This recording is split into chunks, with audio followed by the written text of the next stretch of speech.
Salut, c'est Étienne Tremblay de la machine à mixer. La vidéo d'aujourd'hui est un extrait de ma formation sur le mix de la batterie rock, durant lequel je vais vous montrer comment mixer le kick et la caisse claire. Et si jamais c'est un extrait qui vous plaît, j'ai un cadeau pour vous, les amis. Durant tout le mois de novembre, vous pouvez vous procurer gratuitement la totalité de la formation mix batterie rock, qui est une formation de 3 heures avec en plus le multipiste que vous pouvez télécharger gratuitement pour refaire le mix à la maison. Et vous allez aussi avoir accès à la section commentaires sous chacun des chapitres pour me poser des questions si jamais vous avez des petites interrogations durant le mix de la batterie. Et là, évidemment, c'est dans un contexte de mix de batterie rock, mais c'est applicable dans tous les contextes où vous avez de la batterie acoustique, que ce soit du folk, hard rock, metal. Les techniques vont être les mêmes, on va juste les adapter selon le contexte.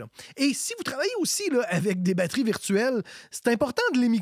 On pense souvent à tort qu'une batterie virtuelle, c'est parfait, qu'on n'a pas besoin de rien faire, mais c'est faux. Il faut toujours les mixer, les travailler selon le contexte, encore une fois, les arrangements, le style, puis ultimement, selon vos goûts. Alors, j'espère que ça va vous plaire. Et durant tout le mois de novembre, j'ai d'autres surprises pour vous. C'est le lancement des festivités du Black Friday. Alors, la semaine prochaine, je vais vous annoncer les gros rabais sur les formations individuelles et les packs. Je vais avoir des tirages pour vous. Je vais avoir quelques surprises qui vous attendent durant tout le mois de novembre. Fait que j'espère que c'est un extrait qui va vous plaire. J'espère aussi que ma coupe de cheveux va vous faire sourire, parce que vous allez voir que mon style capillaire évolue d'année en année. Fait que j'espère que ça va vous faire sourire, les amis. Sur ce, bon mix. Bienvenue dans cette formation sur le mix de la batterie dans un contexte rock. Avant de commencer, c'est important de mentionner qu'il est préférable d'avoir des notions de base sur l'égalisation, la compression, bref, les différents traitements dynamiques, la réverbération, délai, les différents traitements temporels, parce qu'on ne va pas revenir en détail sur comment fonctionne le compresseur, sur quels sont les différents types de réverb, etc. On va vraiment se concentrer sur comment appliquer ces effets-là dans un contexte de mix de batterie rock. La pièce utilisée s'appelle Dinosaurus Rocks du groupe Opusculus. C'est une pièce instrumentale rock où la batterie a un rôle vraiment prédominant. Fait que je pense que c'est le choix parfait pour la formation et j'espère que vous aurez beaucoup de plaisir à mixer les pistes qui sont fournies avec la formation. Ce qu'on va faire, nous, c'est vraiment un mix de batterie rock classique. On va appliquer des techniques assez standards, on va rester à l'intérieur des balises d'une esthétique rock. Bref, on ne va pas réinventer la roue, mais on va vraiment voir comment structurer de A à Z vraiment le mix de la batterie en passant par l'édition avant le mix, l'égalisation, la compression de tous les différents éléments, les différentes balances de volume, le sound replacement, les différentes techniques de compression qu'on peut utiliser. Bref, on va voir beaucoup de choses. Et puis, à mon avis, à partir du moment que vous allez maîtriser ces techniques-là, c'est un petit peu comme apprendre des techniques de base en cuisine. Comment, par exemple, faire un bon pain, comment faire une bonne sauce, comment faire une bonne béchamel. À partir du moment que vous allez maîtriser ces techniques-là de base, vous allez être en mesure de réagencer ça de façon différente selon votre contexte. Fait que ça, à mon avis, ça va vous donner beaucoup de liberté par la suite dans le mix de la batterie, peu importe le contexte. Alors, sans plus attendre, on va rentrer directement dans le mix de la batterie. La première chose qu'on va faire ensemble, c'est qu'on va écouter un extrait de la pièce qu'on va mixer. Et puis par la suite, on va refaire ensemble la balance de volume. Ça va nous donner l'occasion de découvrir ensemble les pistes que vous aurez, d'ailleurs aussi à votre disposition, pour refaire le mix à la maison. Alors, sans plus attendre, on va écouter un extrait de la pièce.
Yes, fait comme vous voyez, c'est une pièce quand même assez longue. C'est une pièce instrumentale progressive d'environ 5 minutes 30 avec, bon, il y a quand même un bon gros 30 secondes au début qui pourrait être coupé. C'est un feedback d'introduction que j'aurais pu enlever, mais bon, ça fait partie de la chanson, fait que je l'ai laissé.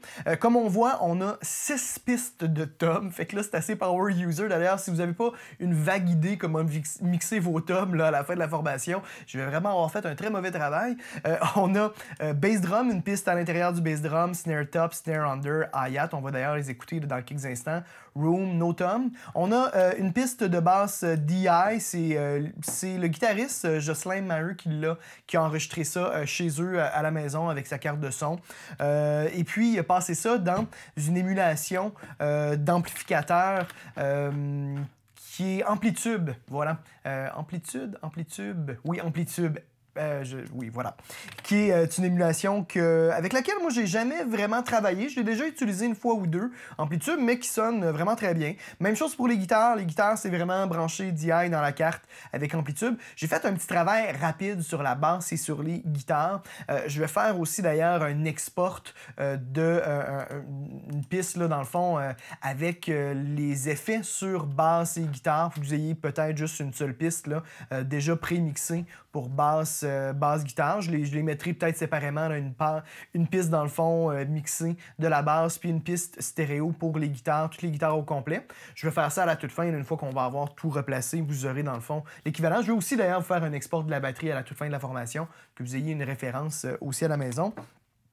Et puis, ben voilà, là, je les ai travaillés très rapidement. Comme vous voyez, pour les guitares, j'ai juste mis un EQ, une compression, puis une petite saturation parallèle. Fait qu'on va vraiment garder ça en surface. Durant la formation, moi, le seul traitement sur la piste stéréo que je vais utiliser, c'est le Slate Digital, le mix bass que j'ai mis sur la piste stéréo. On fera un test AB un petit peu plus tard pour entendre son effet. Pourquoi je le laisse? Parce que dans le mix rock, à mon avis, lorsqu'on utilise un type d'effet comme ça, dans le fond, c'est comme une console virtuelle, un mix bass virtuel, déjà, ça va donner une couleur, ça va donner un peu de mordant. Dans un contexte de mix numérique, lorsqu'on mixe du rock, ça va beaucoup nous aider à déjà avoir un petit peu une saveur, déjà avoir un tone.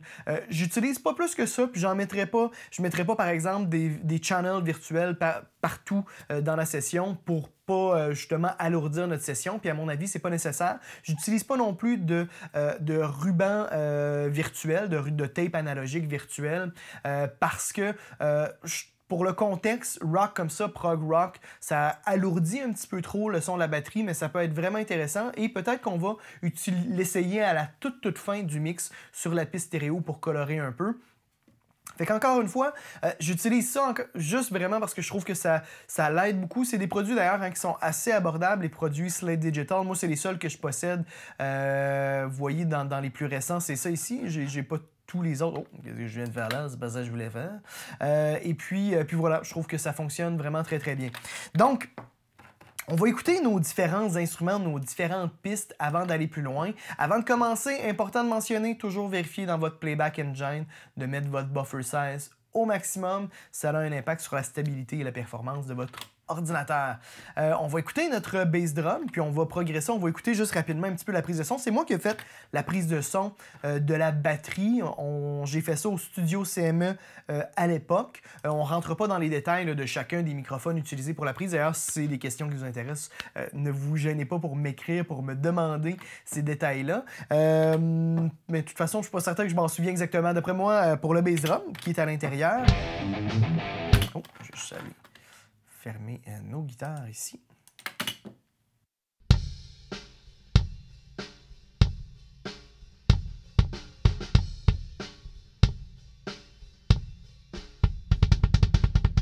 Fait que vraiment une prise à l'intérieur, probablement un Beta 52, peut-être un D112, mais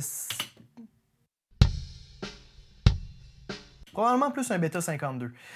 Snare top, SM58, très classique.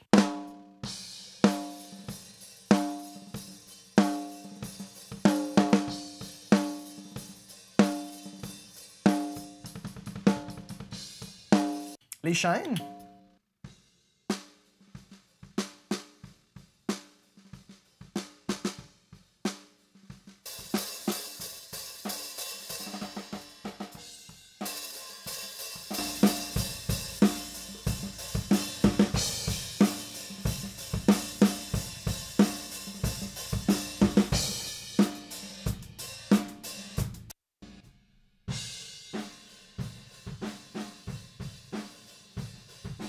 Fait que les overheads, probablement que ça a été enregistré avec des AKG 414. Les rooms, je suis pas mal certain que c'est des microphones à ruban, des Royer R121. Pour les toms, probablement des 421, mais je me souviens qu'on n'avait pas 6 au studio. Fait qu'il a dû avoir une forme de compromis. Là, présentement, les toms sont baissés. On va les réécouter de toute façon en détail un petit peu plus tard. Là, sont baissés parce qu'il y a beaucoup de leaks. Et puis, on va les nettoyer avant de les placer avec le reste de la batterie. On va venir, dans le fond, mettre un gate sur chacune des pistes pour pouvoir les placer. Avant de les placer dans notre balance de volume, notre DI.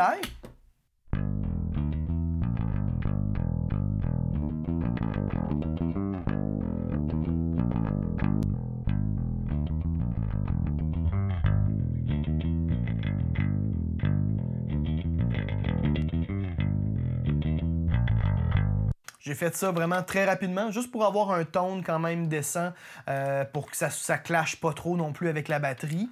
Même chose pour les guitares, je les ai rapidement égalisées. D'ailleurs, les solos sont baissés, on pourra les ramener un petit peu plus tard. Fait qu'on a une Telecaster puis une Stratocaster, plutôt une Strat puis une Télé.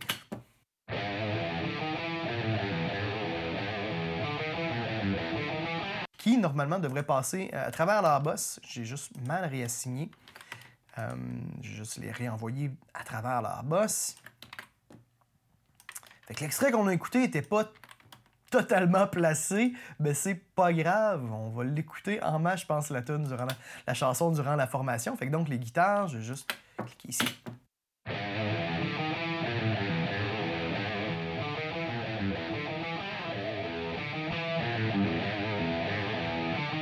J'ai fait un gros bump là, dans les low mid pour que ça blende un petit peu mieux là, avec la batterie, puis avec, dans le fond, avec la batterie puis avec la basse. On va refaire notre balance de volume. La balance de volume, c'est très important, c'est vraiment à la base là, de le début de notre esthétique rock. On va se donner des balises au niveau du master fader. C'est important de garder quand même une bonne plage dynamique lorsqu'on fait le mix dans un contexte rock. Si vous placez déjà, par exemple, votre bass drum puis votre snare très très proche du zéro, ben après ça, vous avez plus de marge de manœuvre pour aller placer les autres instruments.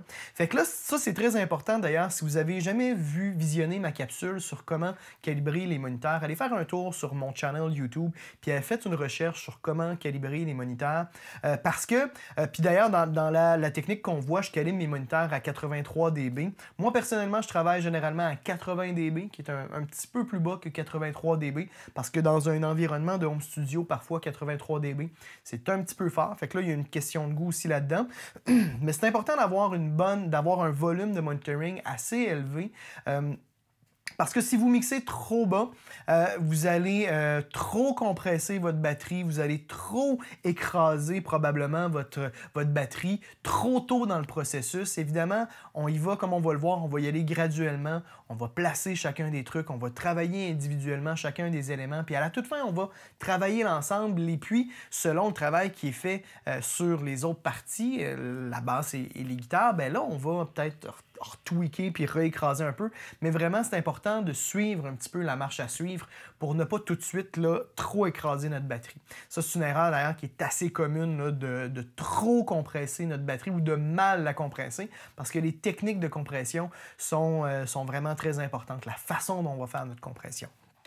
Fait que donc, la balance de volume, super importante. Il y a une chose aussi dont je n'ai pas parlé encore, la phase, vous êtes peut-être probablement plusieurs à avoir suivi la formation sur la phase. La batterie, déjà, elle est rephasée. Elle a été rephasée durant la prise de son. Et puis, moi, j'ai fait les tests avant, évidemment, là, de me lancer dans le tournage de la formation.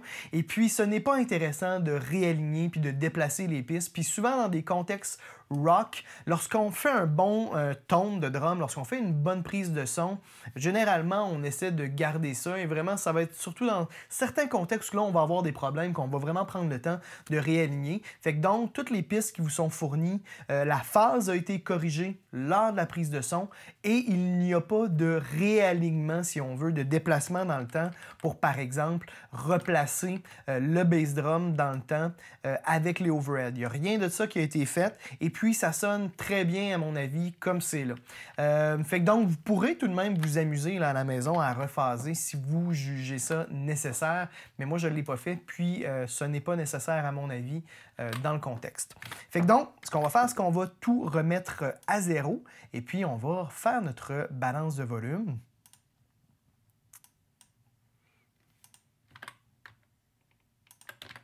On va commencer avec le bass drum. Le bass drum, on va essayer de le placer environ vers moins 12 dBFS. Là, je vais juste dire dB là, durant la formation. dBFS, pour vous dire que notre 0, dans le fond, c'est notre maximum de notre enregistrement numérique. Fait qu'on va venir placer ça généralement, là, vous voyez où j'ai la souris, là, vers les moins 12. C'est important quand même de bien connaître votre meter, de connaître comment est gradué votre meter dans votre logiciel. Vous avez toujours, de toute façon, là, si jamais c'est vraiment très illisible. Vous avez des outils des fois pour des fois un petit peu mieux voir, comme le Passmeter. Puis il y en a probablement plusieurs gratuits aussi de disponibles. En fait, je sais qu'il y en a plusieurs sur le marché, des meters gratuits, si vous avez vraiment de la difficulté à voir justement comment vous placez votre bass drum. Fait que là, on va le placer à moins 12. Pourquoi? Parce que bass drum snare, dans un contexte rock, c'est très souvent les éléments les plus puissants, qui vont avoir le plus de dynamique dans un mix. C'est sûr qu'après au mastering, des fois, ça se peut que ça va être écrasé et tout ça, mais lorsqu'on fait la balance de volume, on va mixer le drum pour qu'il soit big, qu'il soit gros. Fait que ça va devenir généralement notre référence pour le volume. Fait que si on le met trop fort, ben après ça, on est pris pour vraiment venir replacer les autres instruments très très fort, puis c'est là qu'on va avoir de la difficulté. Fait que on va commencer par notre bass drum. Puis, ben, on va se placer aussi. D'ailleurs, la chanson est très linéaire. Le batteur il tapait vraiment très fort. Puis, dans un contexte rock, quand on tape vraiment fort sur notre batterie, sur notre bass drum, notre snare, ça fait aussi que la dynamique va être très égale. Fait que ça nous donne déjà quand même un bon coup de pouce au début de notre mix, là. Et puis, pour faire la balance de volume, on va se placer généralement au passage le plus fort. C'est assez linéaire, mais je vous dirais qu'au début, puis à la fin, c'est peut-être les deux passages là, où que le drum va taper un petit peu plus fort. Fait qu'on va se placer au début, on va se mettre en boucle, comme ça ici.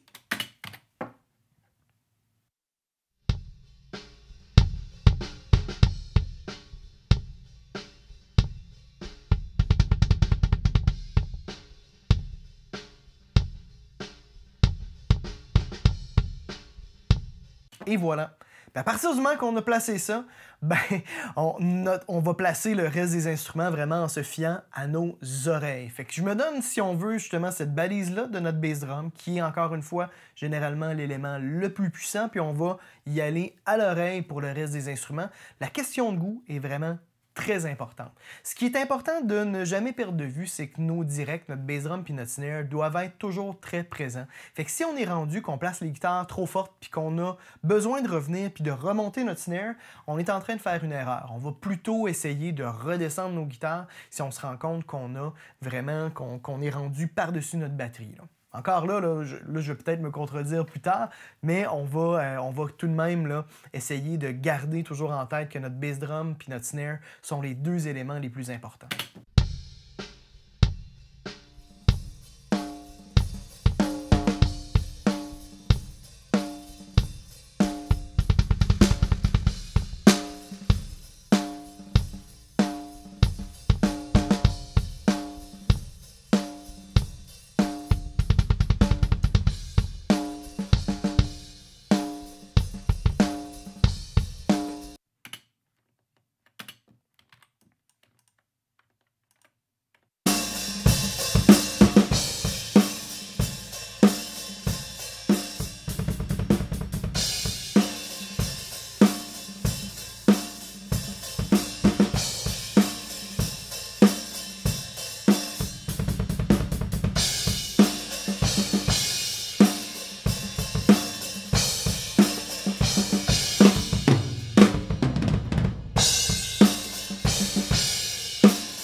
Fait que là, comme vous voyez, la prise de son pour les overheads, c'est une prise AB. Autrement dit, un microphone à gauche, un microphone à droite.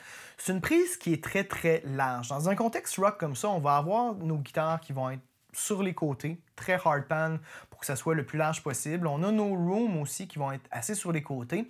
Fait que les overheads, si on les laisse complètement hard pan, sans sang, à mon avis, c'est trop large, ça devient surréaliste, on perd vraiment dans le réalisme. C'est moins musical aussi. Et puis c'est pour ça, moi, je garde toujours mes deux pistes séparées. C'est pour pouvoir rejouer avec ça et aussi pour pouvoir jouer avec la balance. Parce que, ben, dans le placement, naturellement, la caisse claire était plus présente dans le côté gauche que dans le côté droit. Fait que ça va arriver souvent qu'on va compenser un petit peu dans l'énergie avec le côté droit. Et là, j'ai mon hi-hat que je n'ai pas encore placé. Mon hi-hat, lui aussi, va avoir beaucoup de snare dedans. Je vais le placer au centre, je vais le mettre un petit peu à gauche. Moi, d'ailleurs, le point de vue de la batterie est toujours celui du batteur. Là, il y a vraiment une question de goût. Moi, vu que j'ai souvent joué de la batterie dans ma vie, c'est beaucoup plus naturel pour moi de mixer une batterie avec la ride à droite, puis le hi-hat, le charlet, à gauche. C'est plus naturel pour moi. On va entendre souvent le contraire dans des mix. Des fois, on va entendre le hi-hat à droite, puis la ride à gauche, parce que ça va être le point de vue devant le batteur. Fait que là, il y a vraiment une question de goût là-dedans. Fait que donc, moi, je vais les ramener un petit peu comme ça dans le centre pour que ça soit plus agréable, plus musical, ça va être plus cohérent aussi, ça va concentrer un petit peu plus l'énergie aussi dans le centre. On va quand même garder là, une certaine largeur. Et puis comme vous voyez, là, j'ai remonté un petit peu le côté droit, puis en conséquence aussi du fait qu'on va ajouter le hi-hat. Puis dans le hi-hat, il y a aussi beaucoup du microphone de snare. Fait que c'est pour ça qu'on va jouer un petit peu. Fait que prenez le temps vraiment d'écouter votre stéréophonie, puis de voir si c'est très large, pas assez large. C'est important là, de déterminer ça. Et puis là, j'ai passé ça dans une piste auxiliaire. Comme ça, on va pouvoir faire des traitements directement sur les deux en même temps lorsqu'on va vouloir les traiter. Ça, c'est très important aussi lorsqu'on compresse les overheads, décompresser ensemble pour pas qu'il y ait de débalancement, pour que les deux travaillent en même temps. Fait que donc, on va continuer avec notre balance de volume.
On va passer les tomes pour l'instant, on va y revenir dans quelques instants. Comme je vous disais, on va prendre le temps de les nettoyer parce que les tomes, quand on les écoute, on va se rendre compte qu'il y a beaucoup de leaks. Il y a certains tomes qui résonnent, fait que je peux pas juste les placer puis les laisser comme ça parce que, comme vous allez voir, là, ça résonne au bout.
Voilà, ça fonctionne très bien. Là, on pourrait peut-être revenir un petit peu plus tard là, sur les feedbacks. Là. Je vous laisserai la liberté de vous amuser avec ça. Pour l'instant, pas vraiment important pour nous, pour cette formation-ci. Fait que vous voyez, j'ai vraiment pris le temps là, de fine-tuner, vraiment d'ajuster les volumes là, à la toute fin, baisser un petit peu la basse, baisser un petit peu les guitares pour trouver vraiment le point où on a quand même une belle unité. Ça, c'est vraiment important. D'ailleurs, si vous faites de l'enregistrement à la maison, puis vous faites des sessions comme ça, ou que vous terminez votre journée, puis vous trouvez que c'est vraiment cool, qu'il y a un flavor, vous êtes satisfait, avant de tomber dans le mix, prenez toujours un temps pour exporter, pour printer vos mix faits, vos balances de volume durant la prise de son, même si c'est tout croche, même si c'est un peu sale et tout ça, parce que des fois, il y a un flavor, il va avoir une saveur, il va avoir une esthétique, une ambiance qu'on va avoir réussi à faire. Et puis, c'est toujours bien de pouvoir revenir en arrière sur cette première ambiance-là lorsque on fait notre mix pour pouvoir s'assurer qu'on n'est pas allé trop loin, qu'on n'a pas perdu l'aspect, si on veut, viscéral de la prise de son puis de la chanson. Parce que des fois, en nettoyant trop, on va perdre des fois le côté justement vivant de la prise de son, puis on va être rendu trop parfait, puis on perd un petit peu là, de l'émotion puis de l'intensité. Fait que donc, on a notre balance de fait. Les premières choses qu'on va faire, c'est qu'on va aller faire un petit peu de nettoyage à gauche puis à droite. On a notre snare, comme vous l'avez entendu, qui est très, très, très résonnant, qu'on va devoir nettoyer. Puis on a nos toms aussi, sur lesquels on va devoir mettre un gate. Fait qu'on va peut-être commencer par nos toms.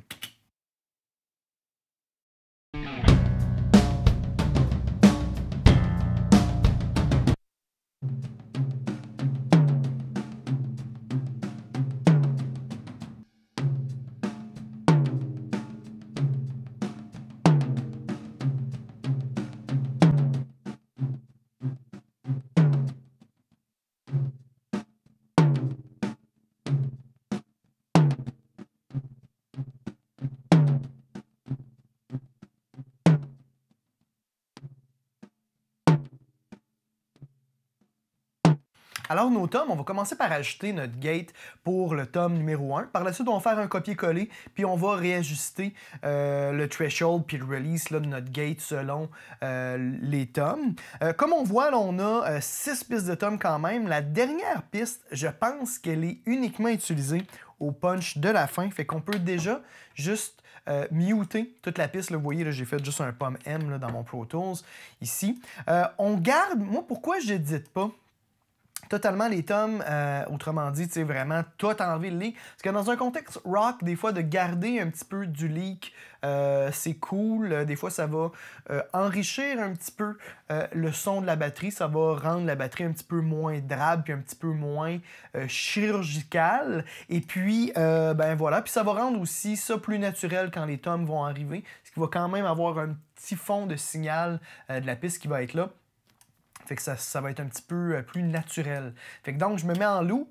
Je vais ajuster mon gate. Comme on voit ici, on y va avec un ratio là, pour la gate ici assez élevé. On veut vraiment avoir une gate là, assez propre. Puis, je vais jouer avec mon range. Probablement, généralement, on place ça là, vers les moins 20, entre moins 20 et moins 30. En bas de tout ça, ça va peut-être être trop, mais on va voir.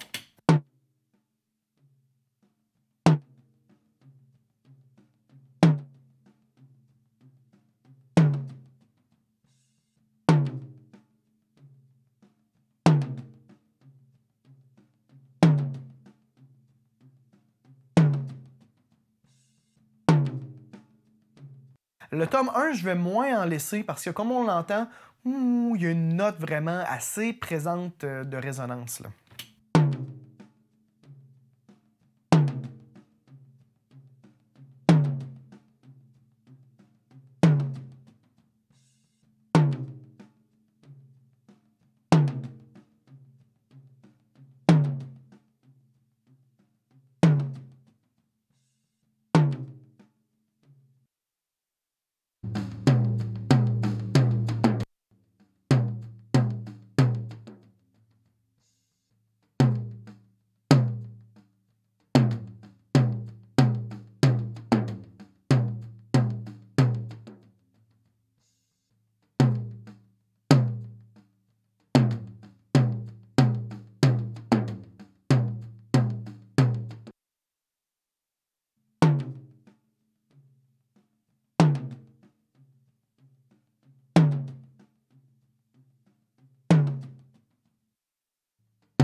Fait que généralement, plus le tome va être gros, plus on va mettre un temps de release lent pour vraiment que ça suive là, vraiment le sustain du tome.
Là, vous voyez un floor tom comme ça, qui est joué de façon soutenue. Ça ne va pas nécessairement très bien fonctionner dans ce cas-ci, d'utiliser un gate. On va essayer tout de même de l'ajuster, mais des fois, c'est un petit peu plus difficile. Et pour des pistes comme ça, dans ce temps-là, on doit faire de l'édition vraiment à la mitaine. Autrement dit, on va vraiment découper les parties où le tome ne joue pas, puis on va manuellement, carrément descendre à ce moment-là le volume. Ça va être l'option la plus facile, peut-être pas la plus rapide, mais ça va être la plus efficace. On va tout de même essayer de voir là, si on est capable de placer un gate puis que ça fonctionne bien sur le floor tom.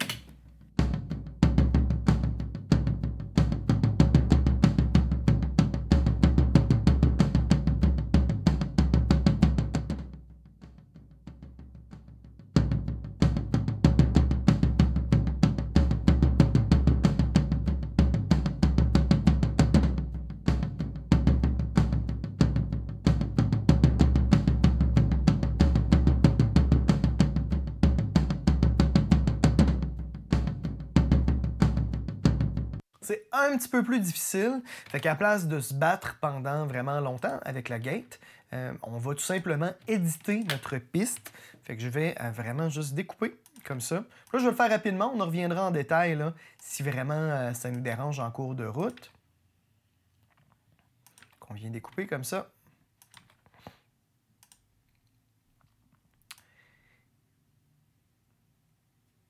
Puis on va descendre d'une bonne vingtaine de dB. On va écouter.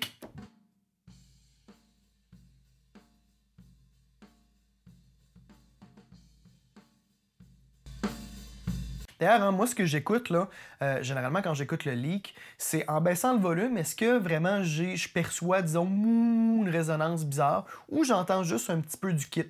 Si j'entends un petit peu du kit puis que j'ai pas de son de résonance weird, ben, je vais en laisser un petit peu. Puis comme les tomes, le premier tome, quand j'entends vraiment une note ou une résonance, là, je vais le baisser un petit peu plus. Dans ce cas-ci, ça a l'air quand même assez bien.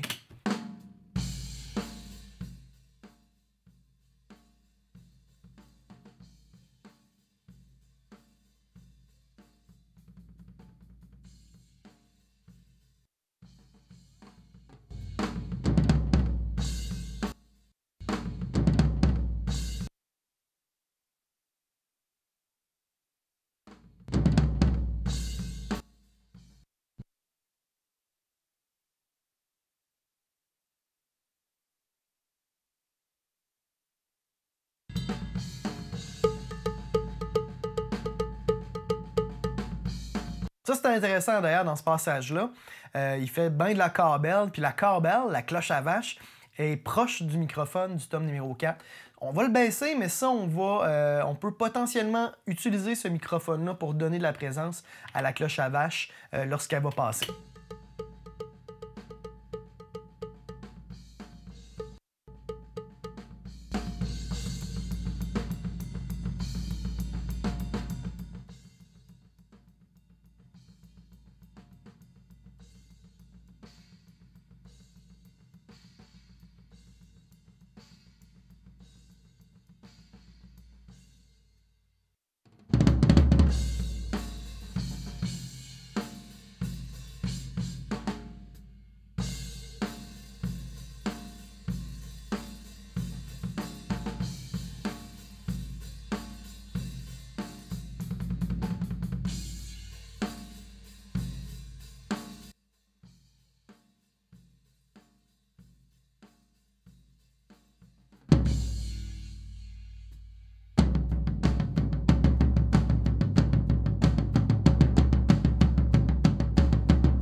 Et voilà. Fait que si vous avez dans le futur là, des problèmes similaires, c'est à mon avis la façon la plus simple des fois d'éditer des tomes, c'est justement de fonctionner comme ça. Vous pourriez aussi, si vous étiez par exemple dans un contexte métal, vous pourriez vraiment tout nettoyer vraiment de façon super clean pour garder vraiment uniquement les tomes, puis procéder de la même façon, à place de travailler avec un gate. Le gate, encore une fois, va nous permettre là, des fois d'y aller un petit peu plus rapidement. Fait que je vais faire la même chose pour le dernier floor tom. Je vais essayer d'y aller rapidement.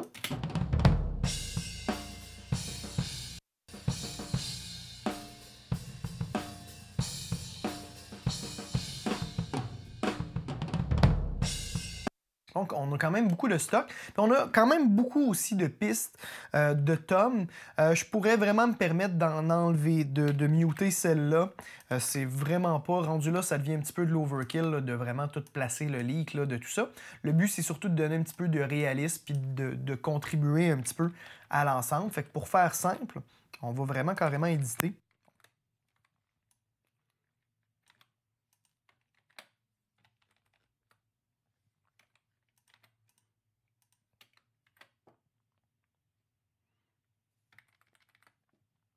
Toujours important de faire nos crossfades pour s'assurer qu'il n'y ait pas de pic.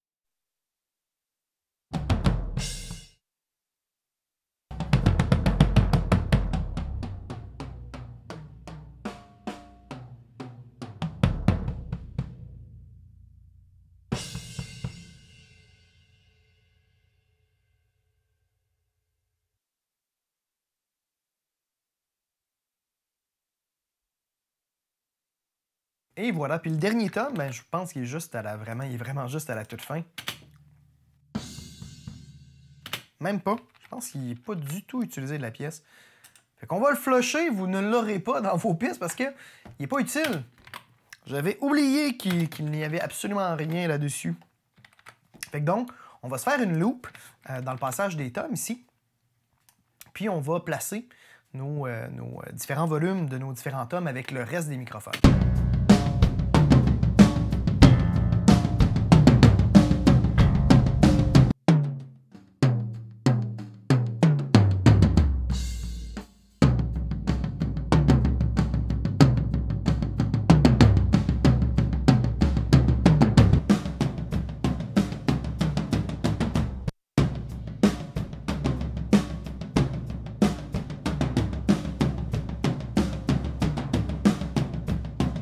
Ça peut être vraiment une bonne chose de prendre le temps d'écouter les tomes dans la prise de overhead. Puis, ça peut être une bonne chose, généralement, d'essayer de les placer au même endroit.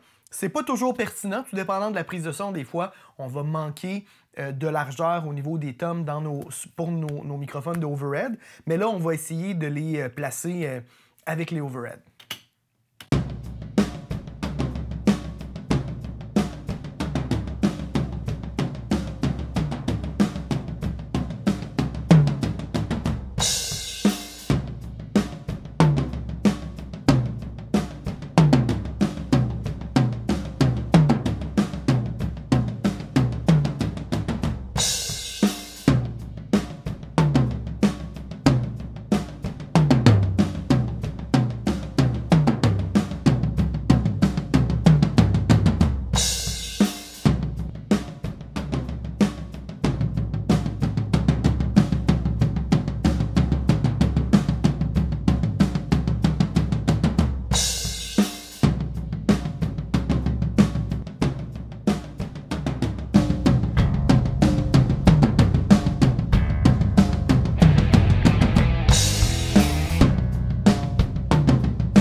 Moi, personnellement, j'aime ça quand les tomes sont forts.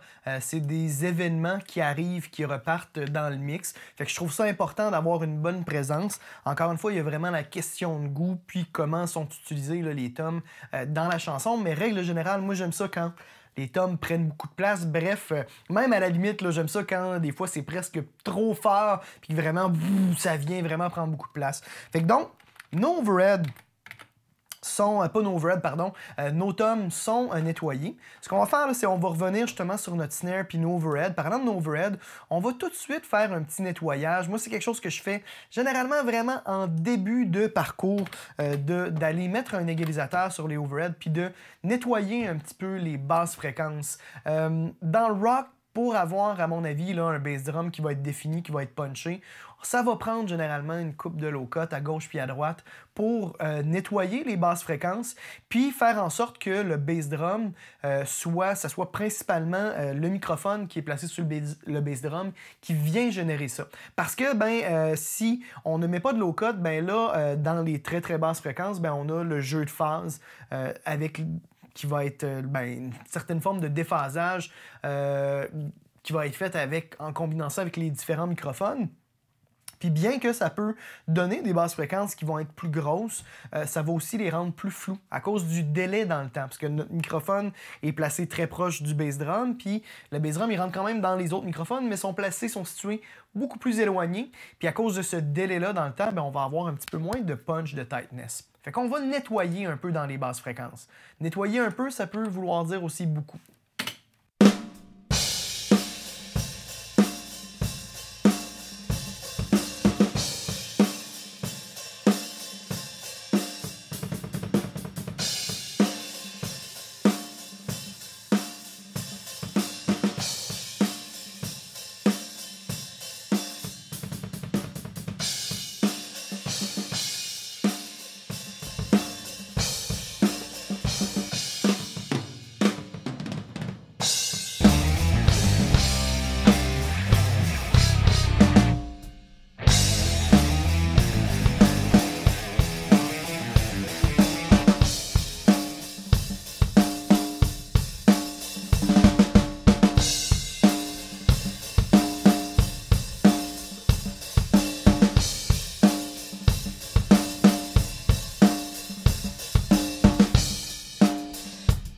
Perd du volume pour le bass drum, mais ça, c'est pas grave, on va recompenser, on va leur beefer up, on va le grossir un petit peu plus tard. Fait que vous voyez, je suis quand même allé assez haut. Des fois, il faut faire attention aux zones dans les environs du 100, 130. Si c'est un petit peu trop boomy dans cette zone-là, monter un petit peu plus élevé. Puis des fois, on peut jouer aussi comme ça avec la courbe pour légèrement atténuer un petit peu les low mid dans cette zone-là. Ça peut très bien fonctionner. J'ai enlevé aussi un petit peu de 400 puis un petit peu de 1000, juste pour réduire un petit peu les mids. Ça, je fais ça généralement assez rapidement en début de production. On va faire la même chose pour notre room. On va aller nettoyer un petit peu nos basses fréquences. On le fera peut-être pas aussi intensément qu'avec nos overheads. Excusez-moi, je vais juste le remettre flat. Mais on va quand même aller filtrer.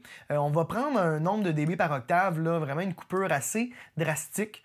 Peut-être un petit peu moins soft que notre égalisateur sur nos overheads, qui est une courbe là, vraiment classique de 18 dB par octave.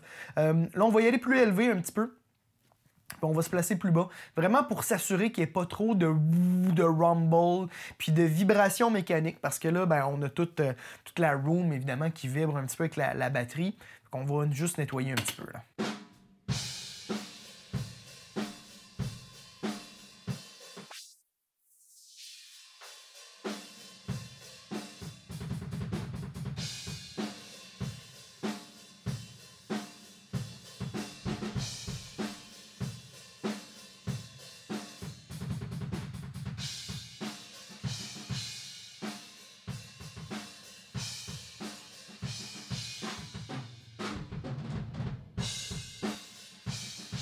Même chose, j'ai enlevé un petit peu de carton aussi. Je fais ça à la va-vite. Je connais bien quand même la room. J'ai travaillé pendant 8 ans ce studio-là, fait que je le sais qu'il y a des défauts dans la room, fait que je peux déjà rapidement les corriger. On a enlevé un petit peu là, justement de Nazière ici avec le 400, dans la zone du 400. En fait, là, je suis situé à 367. Et puis, j'ai mis un low cut. Très drastique encore, juste pour filtrer les très très basses fréquences. On veut quand même garder la viande dans la room, ça va nous aider à faire sonner notre drum assez gros. On se permet de filtrer un petit peu plus sur nos overheads parce qu'on veut vraiment, si on veut, focusser notre attention pour les overheads sur les cymbales. Fait que c'est vraiment beaucoup leur rôle. Évidemment, ils ramassent beaucoup du reste du kit, puis c'est important de garder ça en tête. C'est pas impossible là, que je vais peut-être ramener un petit peu la fréquence plus loin dans le processus pour ramener de la viande. On va voir. On va écouter maintenant notre snare. En contexte comme ça, il ne me dérange pas trop, mais il y a quand même une grosse résonance dans notre snare. Puis ça, c'est le genre de truc qu'on va régler assez rapidement. C'est pour le microphone qui est placé vraiment sur le dessus, qui capte beaucoup cette résonance-là. On va l'écouter en solo.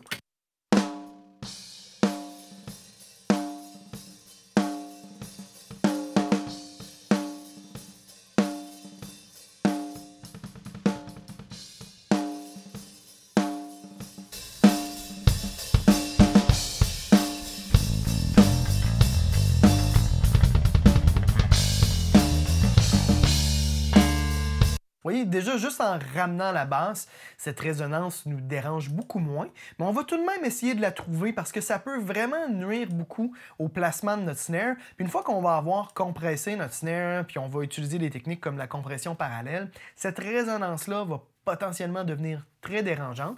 Par contre, ça fait partie beaucoup de l'énergie puis du son du snare. Fait que là, il y a une ligne des fois qui est très fine entre on enlève trop puis on enlève complètement la personnalité du snare ou on n'enlève pas assez puis on vient nuire, on vient rajouter un petit peu de bouillie dans la résonance. Fait qu'après ça, il y a encore la question de goût qui rentre en compte parce que si on écoute des groupes comme Red Hot Chili Peppers, ben des fois on a vraiment des résonances super présentes. Puis ça peut vraiment faire partie de l'esthétique aussi d'avoir un oing très très présent. Là, on va le doser, on va le réduire. Surtout, on va prendre le temps de trouver les fréquences. Des résonances comme ça, là, ce qui est des fois difficile, c'est que ce n'est pas qu'une seule note. Des fois, on va avoir 2, des fois 3 notes. Fait qu'on va essayer de trouver la première qui va être la plus élevée. On va essayer de siffler la résonance, là, ou de la chanter, puis on va booster, puis on va essayer de la trouver.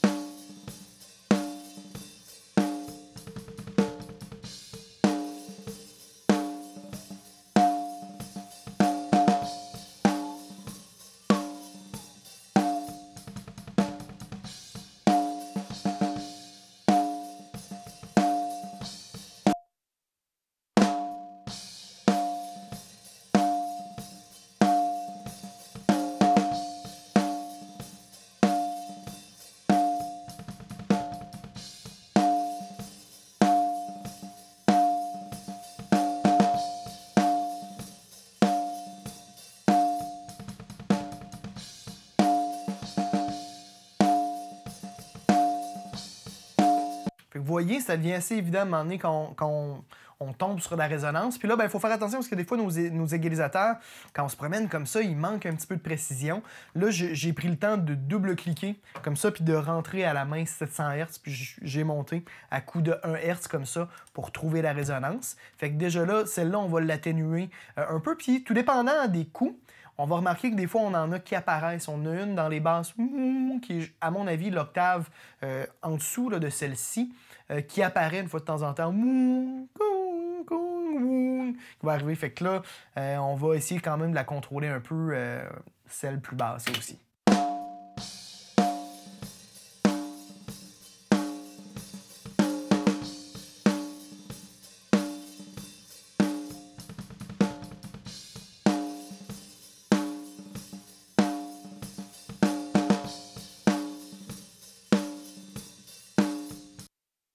En faisant ça, en atténuant cette résonance-là, ça a fait apparaître en fait la résonance qui est juste en dessous, qui n'est pas très loin. Là, on la voit aussi sur le graphique, qui va être dans les 500 quelques. Là.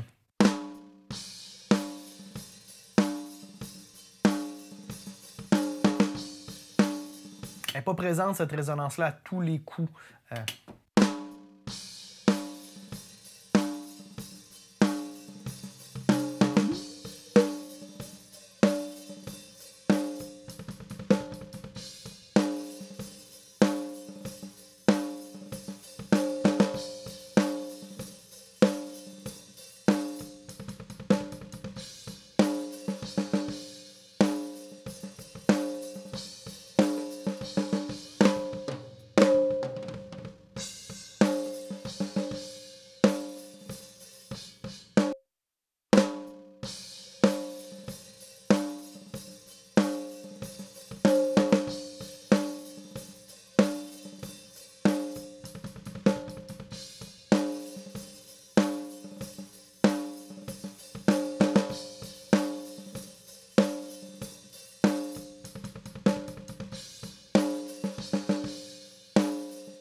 va en corriger une dernière résonance qui est un petit peu plus basse.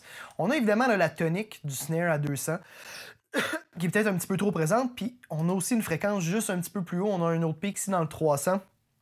C'est elle qu'on entend un peu. On va pas trop l'enlever parce que là, ça fait partie vraiment de la viande du snare. Fait qu'on peut l'atténuer peut-être un peu pour la contrôler, mais là, faut faire attention aussi. Hein? Lorsqu'on travaille comme ça, un microphone en solo, comme un snare, c'est très important de régulièrement le remettre en contexte parce que des fois, ça va arriver qu'on va beaucoup trop travailler un microphone, puis après ça, quand on le remet avec les autres microphones de la prise de son, des fois, ça peut être vraiment... ça peut donner des mauvais résultats. Des fois, on va être allé beaucoup trop loin inutilement parce que là, la résonance, justement, dans les basses, je suis pas certain qu'en contexte, on va l'entendre. Parce qu'on va écouter le snare en contexte, puis on va déjà juste voir un petit peu l'effet de notre EQ.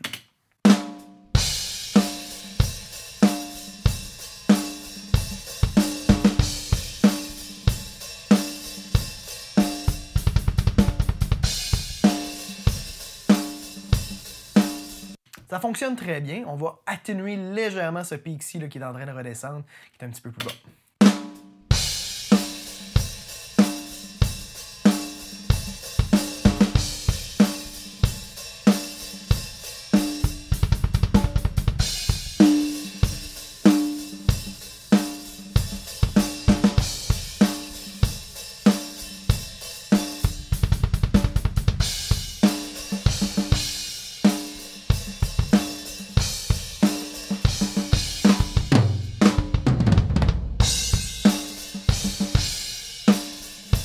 C'est parfait comme ça. On va en profiter, on va se mettre un petit low-cut sur notre snare.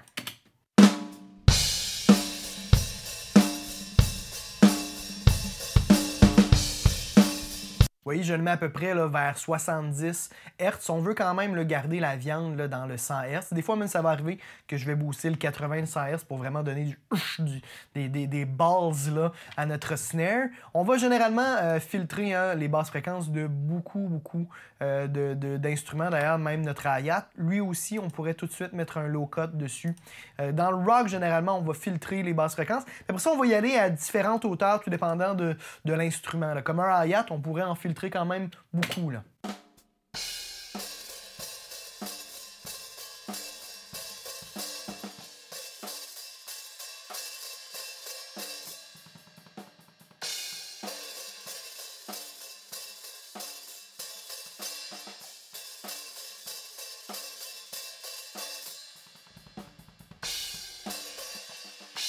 Ce qui est important de garder à l'oreille, c'est voir est-ce que ça vient endommager les hautes fréquences de mon son. Parce que quand on filtre trop, ça peut aussi avoir comme résultat que notre source sonore va devenir très agressive. On a une interrelation comme ça. Fait que c'est important de faire attention là, de ne pas non plus trop abuser. Comme là, vous voyez, j'ai joué un petit peu juste pour enlever un petit peu des low mid qui ne contribuent pas au son de hi-hat. Et puis qui vont... Puis là, en faisant ça, ça va me permettre d'avoir un petit peu plus de contrôle sur le reste de mes microphones. Encore une fois, faire attention, des fois, on va aller trop loin. Si on nettoie trop, on peut perdre aussi de la vibe. Là.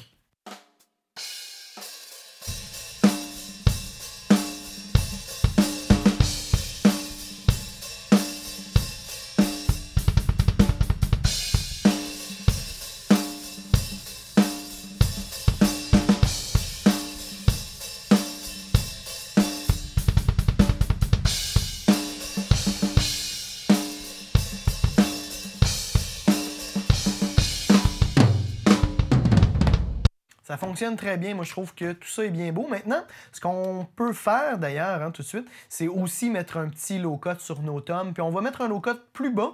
On va quand même en mettre un peut-être vers les 40-50 Hz. Encore une fois, juste pour nettoyer un petit peu dans les très, très basses fréquences.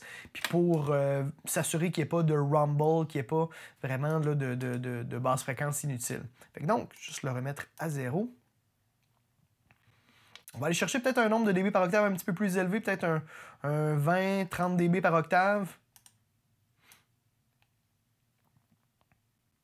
Et dans les toms, là, c'est sûr, des fois, le floor tom, on va peut-être en laisser un petit peu plus, tout dépendant de la place qu'il va avoir. Mais rendu là, dans ce très bas-là, pour les toms, c'est pas toujours utile là, de totalement tout garder. La viande des toms se passe un petit peu plus haut dans le 100, dans le 200. Encore une fois, c'est important là, de ne pas virer fou avec ça. Des fois, ça peut être bien là, de garder tout ça. Mais on va, encore une fois, de façon préventive, là, on aime ça, nous, la prévention ici.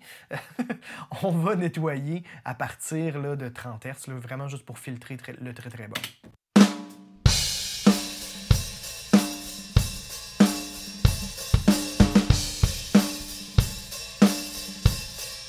Ça fait qu'on a un drum qui est maintenant beaucoup plus tight, beaucoup plus concis. On va remonter un petit peu notre bass drum parce qu'on a perdu de la viande qui était dans tous les microphones. On va remonter un petit peu là, notre microphone. On va pouvoir justement lui donner un petit peu plus de place.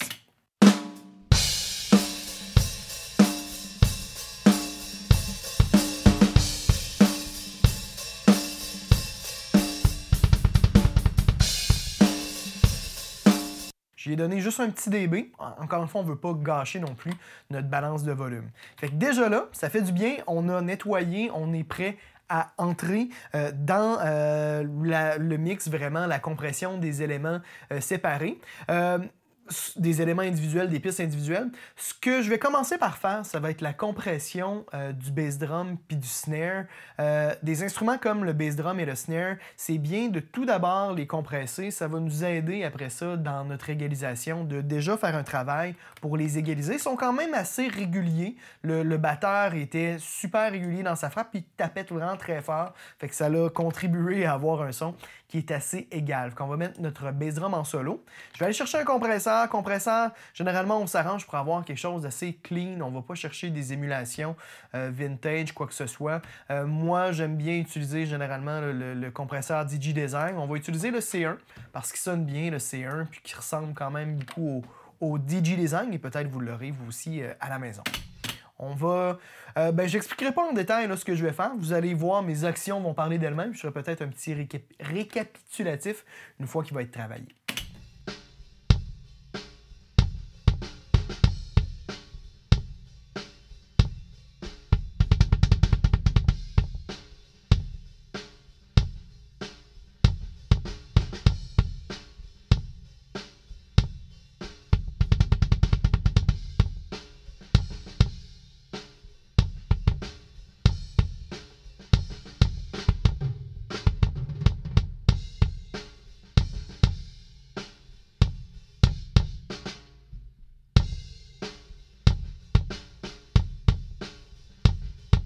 Là, un problème qu'on a présentement, c'est que mon bass drum est enregistré un petit peu trop hot, il est enregistré un petit peu trop fort.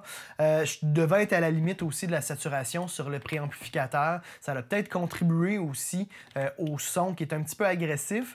Ça fait longtemps quand même, c'est une session là, qui date un peu. Aujourd'hui, je ne referai pas ça de la même façon, j'enregistrerai ça beaucoup moins fort. On est très loin de ma suggestion de l'enregistrement à moins 18 dB. Ça, c'était des mauvaises habitudes. Puis, encore une fois, c'est une prise de son qui date un petit peu. Et puis, j'avais l'habitude d'enregistrer très fort, qui est une habitude que j'ai corrigée depuis le temps, puis j'enregistre moins fort. Fait que ça rend ça un petit peu... On est vraiment à la limite. J'avais quand même des bons convertisseurs. C'est des convertisseurs apogée. Fait que c'est sûr que là, on a cette chance-là d'au moins, là, j'ai pas trop scrappé ça quand même, mais on manque un petit peu de marge de manœuvre parce que là, vous voyez, je compresse puis je voulais compenser un petit peu en montant le niveau de sortie. On est très proche du zéro, fait que là, c'est pour ça que là, j'ai baissé là, de 3 dB directement sur la piste, question de se donner un petit peu plus de marge de manœuvre.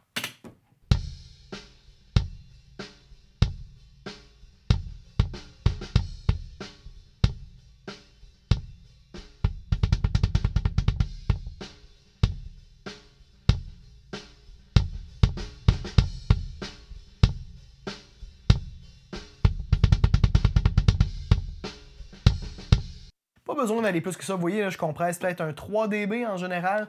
Pas besoin d'aller plus loin que ça. On va ouvrir tout de suite un égalisateur puis on va le nettoyer, ce qui est très honky dans les mids. Première chose, encore une fois, qu'on fait, hein, vous pouvez suivre là, le guide d'égalisation. On commence par nettoyer. Il n'est pas nécessairement boomy, mais il y a beaucoup de résonance dans les mids. Il est très nasillard. Il est très peu rock présentement. On veut pas non plus tout enlever à ces mids-là, parce que c'est important pour la présence, mais on veut le nettoyer quand même plus que ça.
Prends le temps de ramener les autres instruments parce que lorsqu'on vient nettoyer dans les mids notre batterie, si on reste trop longtemps en solo, on va avoir tendance à trop enlever de mid parce que il y a un effet de masse qui est créé par la présence de la basse puis des guitares. Ce qui fait que des fois, on a, même si en solo, des fois, ça a l'air des fois un petit peu trop de médium, des fois en contexte, ça va être juste assez pour que notre batterie ressorte. Fait que là, je réajuste généralement l'égalisation comme ça en contexte. Vous voyez, j'ai nettoyé, j'ai remonté un petit peu ici l'attaque de notre bass drum. Là, je vais venir ouvrir un autre EQ après le compresseur pour venir booster un petit peu dans les basses et donner un petit peu de viande. Je pourrais reprendre là, un autre Equality, je pourrais aller prendre un Renaissance, un truc plus coloré aussi. Ça revient un petit peu au même. L'important, je n'irai pas non plus dans la zone, là, dans le camp des VEQ tout de suite, parce que il ne m'offre pas assez de précision. Fait qu'on va aller chercher, disons, le Renaissance, qui est super cool, qui fonctionne très bien. Puis on va essayer de donner un petit peu de viande. Puis on va y aller en contexte, puis on va revenir en solo. Souvent, moi, ça m'arrive très souvent de colorer, faire ces boosts-là en contexte. Ça nous donne vraiment une meilleure idée de comment ça va sonner avec le reste. On va revenir quand même en solo, mais prenez l'habitude d'essayer d'égaliser des fois certains instruments avec tout le reste. Je sais que des fois, c'est pas toujours évident, mais c'est la meilleure façon de tout de suite valider votre travail.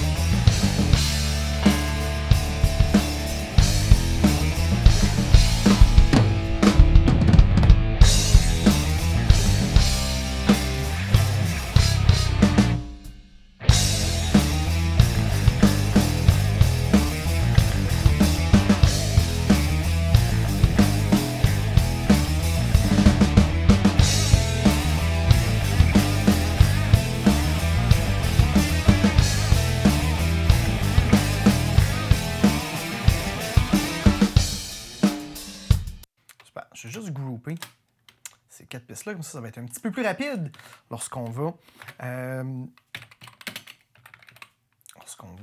muter, démuter ces pistes-là. On va revenir à notre batterie.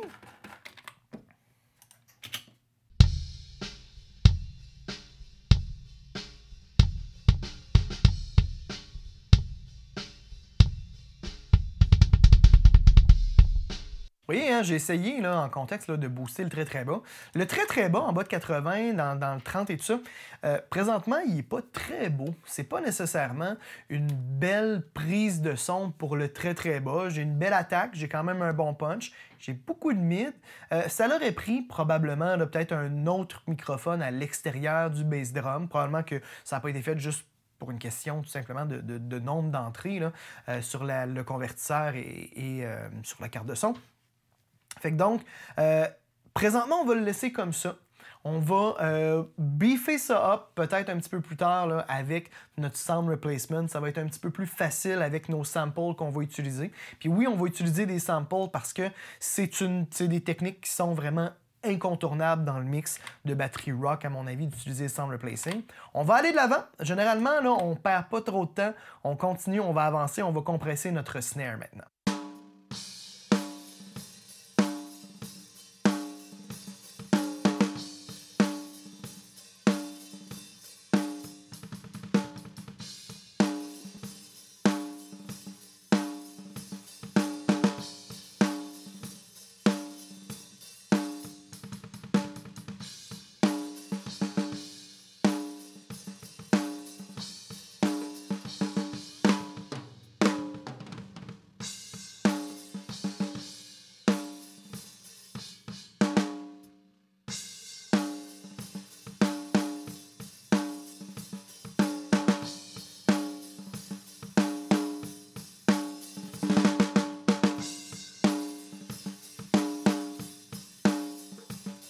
Mon snare, ce que je veux faire avec ma compression, ça va être surtout de juste contrôler un petit peu sa dynamique. C'est un snare qui est très clair, qui a déjà beaucoup d'attaques. J'ai pas besoin de laisser passer tellement plus d'attaques. D'ailleurs, hein, pour la compression du bass drum, c'est important d'ajuster la vitesse de l'attaque pour laisser quand même passer le punch du bass drum pour pas trop le couper. Fait qu'éviter des vitesses d'attaque généralement en bas de 10 millisecondes. Le release, je l'ai mis assez rapide. Je vais peut-être d'ailleurs le mettre plus rapide aussi.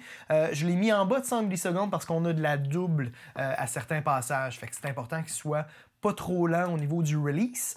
Maintenant, le snare, des fois, justement, on peut laisser passer l'attaque. Là, je l'ai mis assez rapide, puis je viens couper quand même un peu l'attaque. Je vais le compresser pas tant parce que je pense pas que ça va être très beau de trop compresser ce snare-là. Il est quand même assez ouvert, il est clair, c'est cool. On va garder ces caractéristiques-là qui sont intéressantes. On va venir combler ces problèmes, ce qui manque plutôt, avec l'égalisation, puis avec les traitements de compression parallèle, puis notre sound replacement.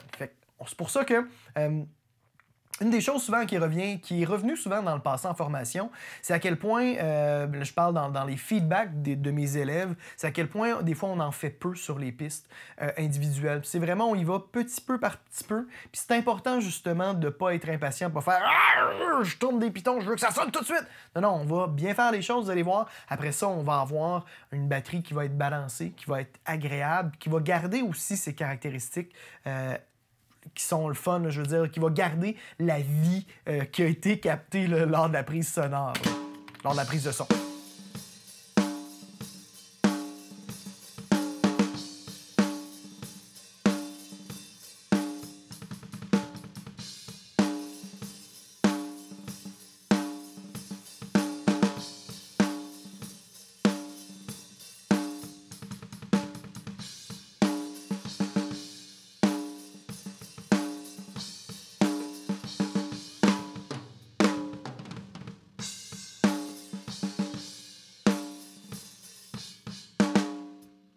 Ça fonctionne très bien. Il faut faire attention, pas over-compresser, parce qu'à un moment donné, si je vais plus loin que ça, il va y avoir beaucoup de coups plus forts qui vont être choqués, qui vont être trop compressés.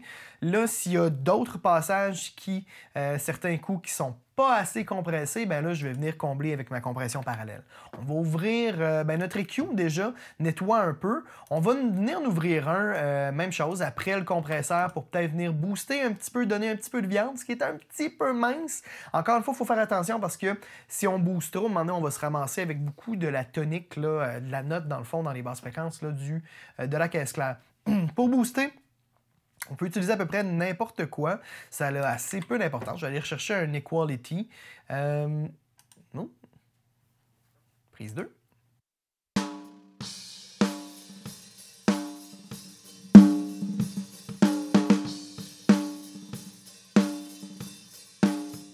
On peut aussi se placer un petit peu en dessous de cette tonique-là, justement si on veut éviter que ça devienne trop résonnant.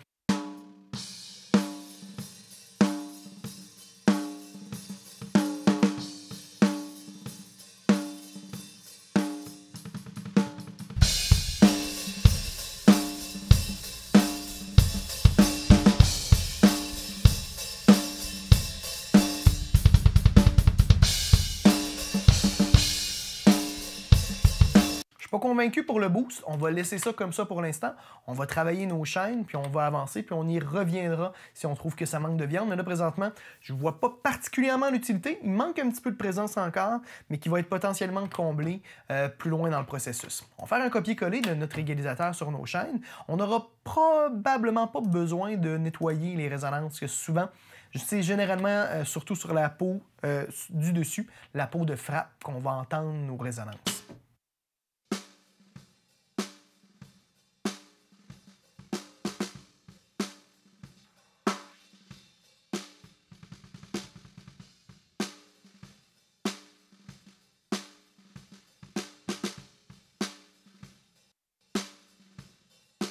Je fais un copier-coller du compresseur, on va réajuster le threshold.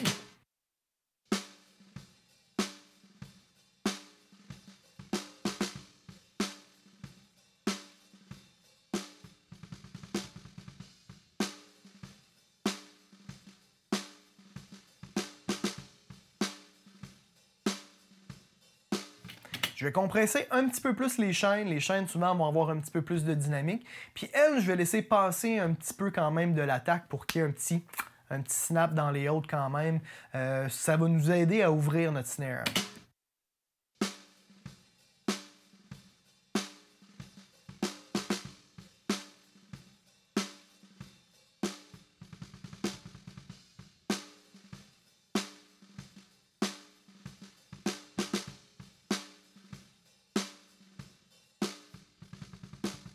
Là, moi, je trouve la prise un petit peu dull, je la trouve un petit peu smooth, un petit peu soft.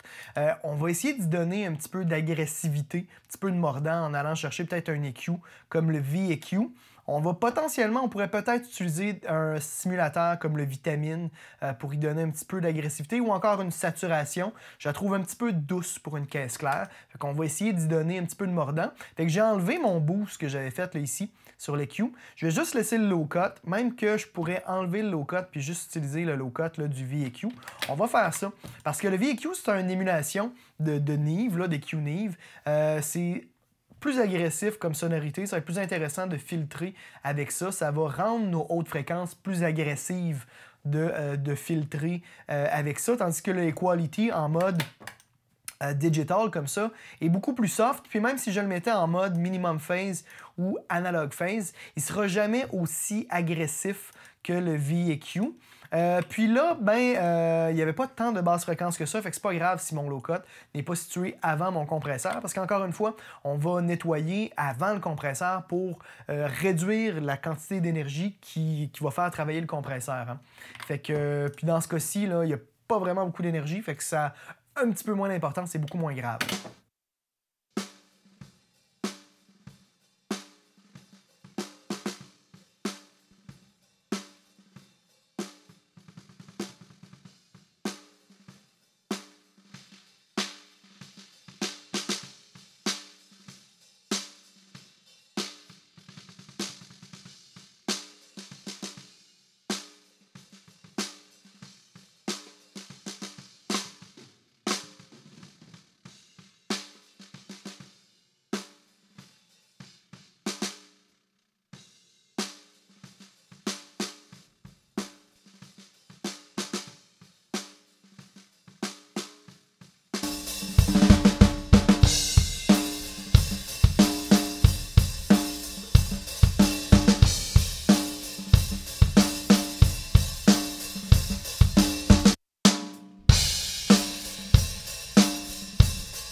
que je m'efforce de trouver un juste milieu. Là, j'ai beaucoup boosté, j'écoute en contexte, on revient un petit peu en arrière. C'est important là, de ne pas non plus complètement virer fou puis tout mettre dans le prélat parce qu'on veut que ça devienne très présent. Faut pas oublier aussi que si à un moment donné on se met à booster vraiment beaucoup nos hautes, nos oreilles rapidement pour se protéger vont atténuer notre perception de ces fréquences-là. Notre système, notre oreille moyenne va devenir beaucoup moins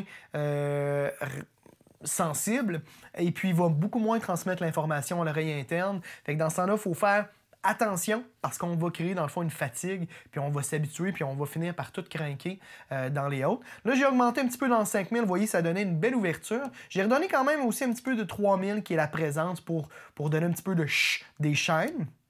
Le 5000, on est plus dans l'ouverture. Fait que c'est cool. Puis ce qui est intéressant avec les chaînes, c'est qu'on n'a pas beaucoup du leak, du hi-hat. Fait qu'en faisant ça, on rend pas le hi-hat vraiment ultra agressif. C'est pour ça que j'essaie de jamais abusivement craquer les hautes sur la peau de frappe, sur la peau, sur le snare dans le fond top, parce qu'à un moment donné, on vient qu'à booster beaucoup notre hi-hat qui inévitablement finit par rentrer quand même là, dans ce microphone-là. On pourrait gater, mettre un gate sur notre snare, sur notre bass drum. Il y a trop de subtilité dans le jeu pour que ça soit vraiment intéressant.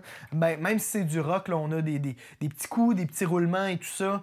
On pourrait, moi je suis pas un gros fan, je vais le faire des fois sur le bass drum avec un range dans le fond très réduit, autrement dit à la place d'avoir moins 32 dB par exemple, je vais mettre un range de moins 6 dB, fait que la gate va juste travailler de quelques dB. Ça, on peut le faire vraiment si on a des problèmes comme ça. Sinon, on va plutôt corriger vraiment avec du sound replacement quand on va avoir vraiment des problèmes majeurs au niveau du leak pour notre bass drum et pour notre snare. Pour l'instant, c'est pour ça que je les ai pas, j'ai pas mis de gate dessus.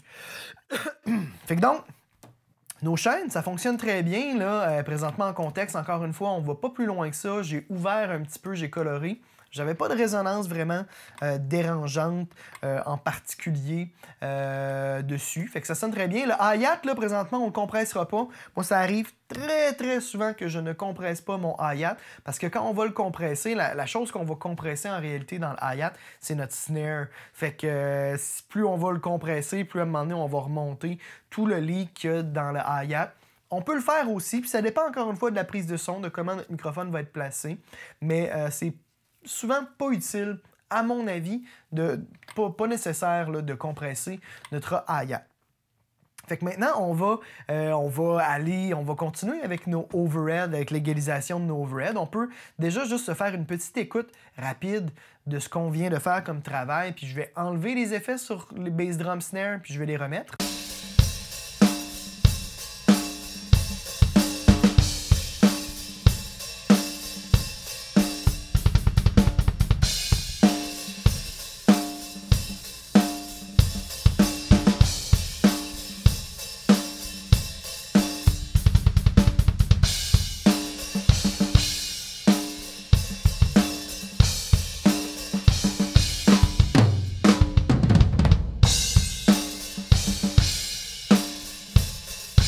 Vous voyez, là, j'ai mis la vitesse du compresseur des chaînes un petit peu plus rapide, juste pour contrôler un petit peu plus la dynamique en rapport avec la viande puis le sustain. Fait que si à un moment donné, c'est trop pic-pic, ça vient trop nous solliciter, puis qu'on veut que ça soit un petit peu plus groundé, un petit peu plus à l'intérieur de la batterie avec un petit peu plus de viande, on peut jouer comme ça avec notre vitesse d'attaque pour juste réduire un petit peu comme ça l'attaque de notre snare tout en ayant de la viande, là.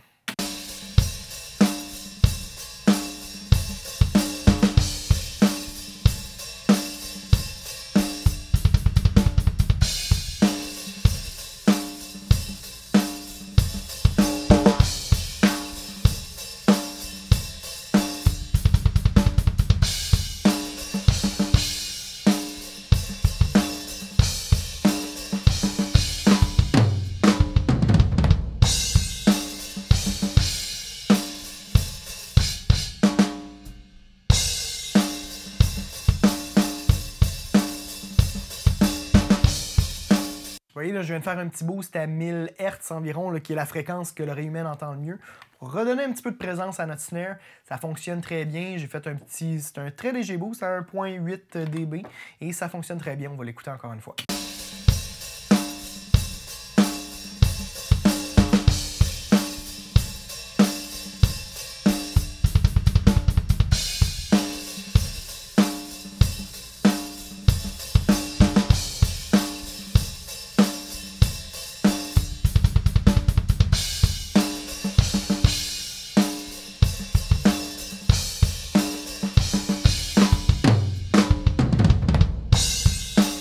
super, ça fonctionne très bien.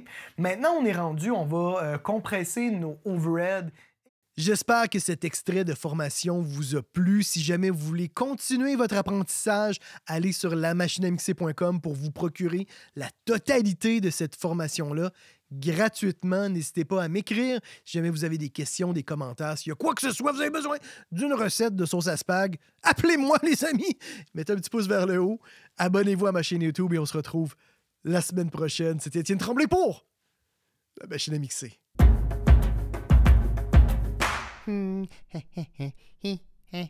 Abonne-toi.